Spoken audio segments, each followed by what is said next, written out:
Yo, yo, yo, yo, yo, yo, yo, yo, yo, yo, yo, what it do? What it be, y'all? It's your boy, Agent A&T, repping the Spell Block Agency, coming to you with UFC 2 commentary. I did a little speed run with this game. It was like a little 12 hours. I copped it because I wanted to see how it was looking, if I should cop UFC 4. Long story short, copped UFC 4, became champion. I'll show y'all the best highlights right here. But anyways, if y'all could read the title of the video, today I wanted to cover a history on the war on drugs, and like everything else, I fell down a rabbit hole, y'all. So now, I'm not only going to do a history of the war on drugs, I'm also going to try and expose how the war on drugs has been used as a guise to systemically oppress most, if not every single minority in American history. And despite every group being targeted, the drugs continue to flow till this day, and America has wasted billions, if not trillions, trying to stop people from getting their fix. The phrase war on drugs was actually first coined in 1971 by the crook himself, Richard Milhous Nixon, but even before the official term became popular, most minority groups in America have been, for some reason, seen as some sort of lazy drug abuser or lazy criminal or, trickster, something like that, or both, all of the three. They did a combination. Sometimes they'll hit you with all three of them. I can't quite put my finger on why, but we'll get to that in a minute. But now, to this day, some people say that not everything is about race, and some of those people will bring up black on black crime statistics or the disproportionate number of blacks in jail, mostly for petty crimes. Some, if not all, are probably drug related. I'm not a numbers guy, and truthfully, contrary to popular belief, I believe numbers can lie. Some of history is a lie, but most of it is hidden, destroyed, or forgotten, so it's kind of hard to study it as well. So here we go. We're going to try and go back in history. Enough of the hypotheses and philosophies and all that killer bee shit. Historically, humans been trying to get lifted since the Stone Age, aka the Stone Age. See what I did there? But sorry for the for real though. The earliest drugs in history were opium, coffee or caffeine, tobacco, and hashish, hash, if you will. All, of course, were first used in the Middle East, with opium being used as early as 300 BC. So I don't know how many episodes this is going to be, but today I'm going to start with opium. And today, and even back then, America has had an opium crisis, which stems from them being accessible and today's healthcare system overall being a joke. But as I stated before, opium been around forever, and it was really popular pretty much everywhere. China, Britain, of course the Middle East, like I mentioned, they all used opium and opium related products for everyday ailments such as cough syrups, and of course, pain relievers. And America pretty much, when we were starting out, that's what we used. Motherfuckers was using, before Robitussin, we was using shit like that, cough syrup, opiates, just kind of ease the throat a little bit, get slowed up, man. But just before the American Civil War would kick off in about 1884, it looked like 1889, I don't know. Britain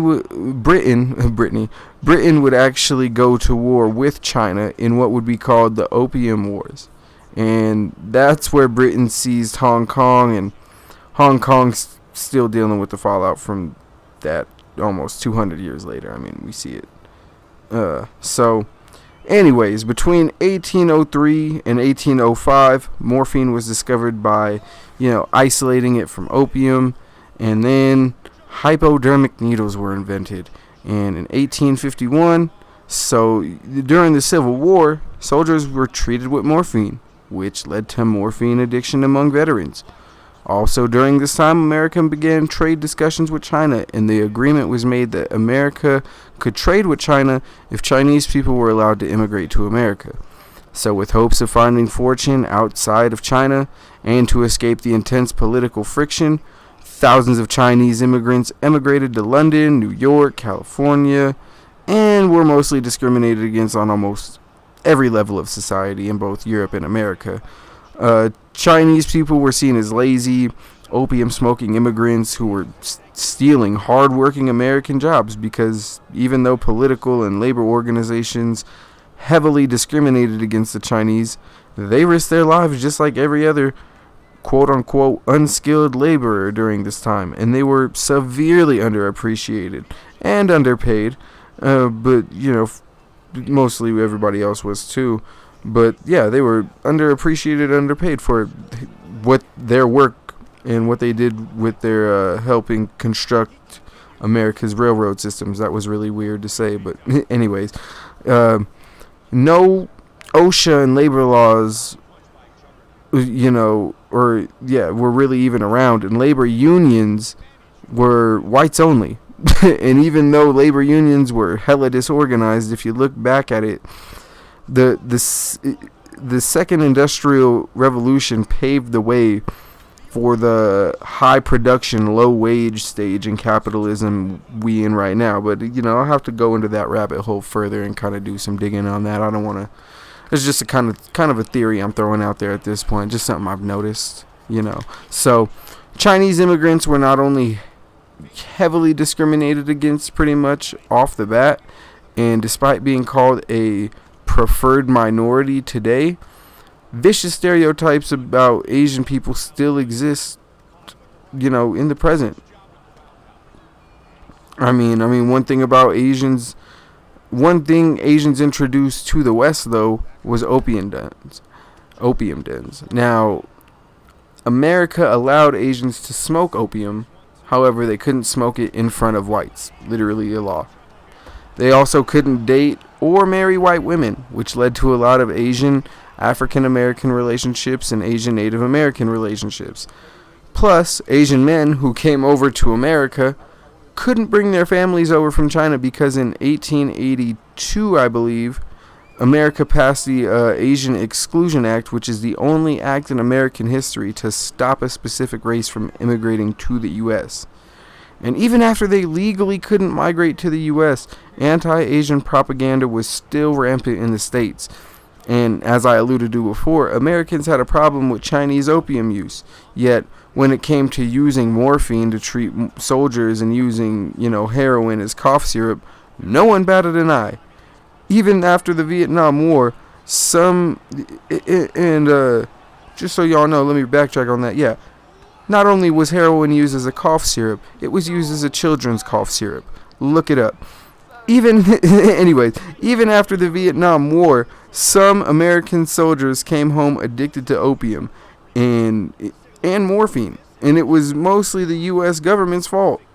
And with the stunning rates of addiction among veterans rising, it was pretty much it's been a common pattern, we treat veterans and others with morphine, they get addicted to morphine, and the cycle and the pattern continues. The only difference is now, despite how inaccessible they've tried to make morphine, it's actually more accessible because, people get prescriptions for like Xanax and stuff like that. That's pretty much morphine and opiates. But with the stunning rates of addiction among veterans rising, former President Richard Nixon would declare drugs public enemy number one, and Ronald Reagan would go on to have a hardened stance on drugs during his presidency. But we'll definitely get to that later in the series. But before I go on, y'all remember the Chinese Exclusion Act I mentioned earlier? Well, that wasn't repealed until 1943. So for 50 years, give or take, Chinese people legally couldn't migrate to America. And you would think, okay, so everything was cool now, right? Wrong. I'm not going to get into it too much, but we all know what happened December 7th, 1947. If you don't, you're a terrorist. Nah, I'm playing, but some of y'all probably think, well, that was Japanese people, right? Correct. Well, you think that mattered to the whites? Nah. To the politicians, I should say? Nah, not at all. They saw slanted eyes and was on go mode. But just how it was. I know I'm kind of all over the place right now, so let me tie this all together and put a bow on it. Basically, in every war since the Civil War, America has used morphine to treat soldiers. There's nothing that treats pain better than opium and morphine specifically. However, they are highly addictive. So it's kind of a necessary evil. But the government was literally giving troops this stuff, or has been giving troops this stuff for hundreds of years before they took any considerations for its after effects. And they knew what the long-term effects were by at least 1920. Like, it's been around since the Civil War. You don't think at least, wait, 50, I think I had my math wrong on that, 1882 to 1943. No, about 50, 60 years. No, sorry, y'all. That's my brain, man. But they knew what the long-term effects were by at least 1920. That's the First World War. After the World War I popped off, you had to have known, this shit fucks people up. But they didn't help. They didn't help in dealing with addiction. They didn't help with withdrawals. Besides, not even to mention PTSD and just general mental health for troops. I mean, they're not still barely even considered at this point, but definitely not even considered back then. Wasn't on anybody's mind. But while pushing morphine on soldiers, other opiates were peddled to the people, such as heroin, which was originally advertised as children's cough syrup by the Bayer Pharmaceutical Company. Meanwhile, Chinese people smoking opium was looked down upon, and rumors of whites starting to visit opium dens was enough for the government to finally say, "Look here, Chinky, if anybody's going to poison my people, it's going to be me." And that's a pattern you'll notice a lot in this series. A minority group will have or get access to a quote-unquote drug that is also being peddled by or even created by the government, and those people are looked at as drug addicts and drug dealers and get prosecuted to the fullest extent of the law. Meanwhile, government-sanctioned pharmaceutical companies get to settle out of court, never face any real justice for selling the same drugs and killing, oh my gosh, way more people. It's not even a question. But prescription opium and opioid drug addiction is still a major problem in America, and there's no end in sight. But thank God we got rid of them fucking opium dens, right? But yeah, that's gonna be my series, or that's the War on Drugs episode 1 on the opium. I got more. I'm gonna pretty much do all the drugs: marijuana, psychedelics like acid and mushrooms will probably be one episode. I've talked about prohibition, so I'll talk a little bit about alcohol. But I'll probably do alcohol and tobacco together, since they were kind of introduced at around the same time in America. Because I'm strictly doing America, not really how the rest of the world looks at stuff. So, and that's another thing that I've kind of come to find, is that America looks at prescription drugs more as more of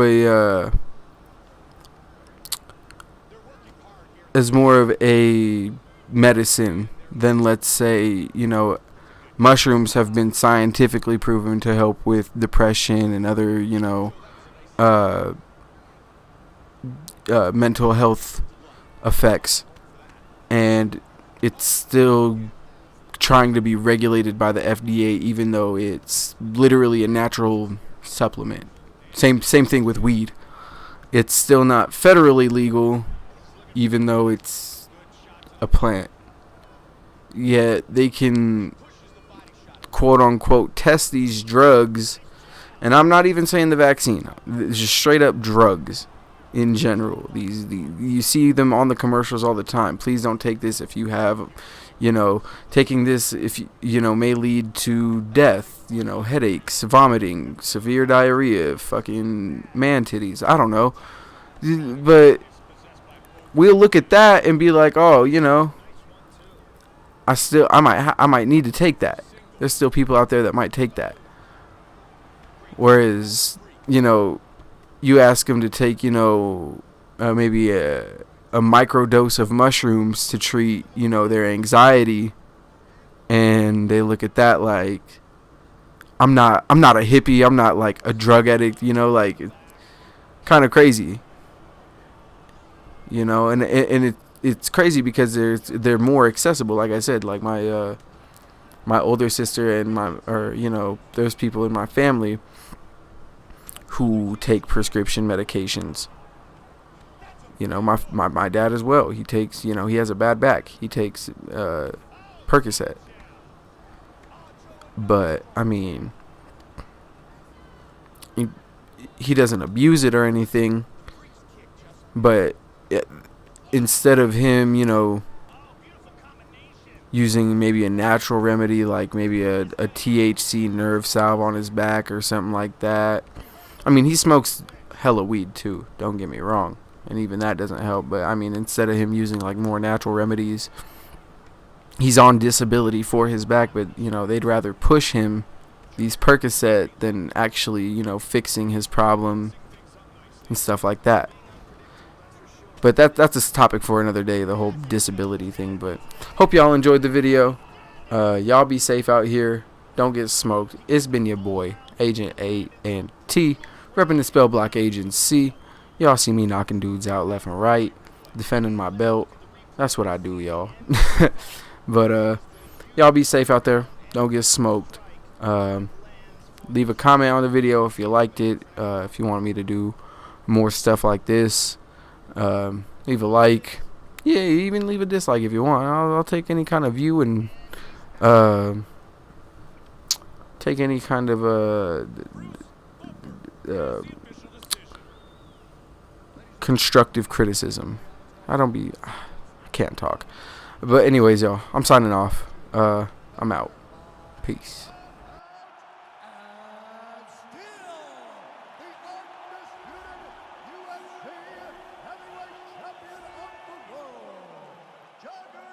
Juggernaut remains the UFC heavyweight champion.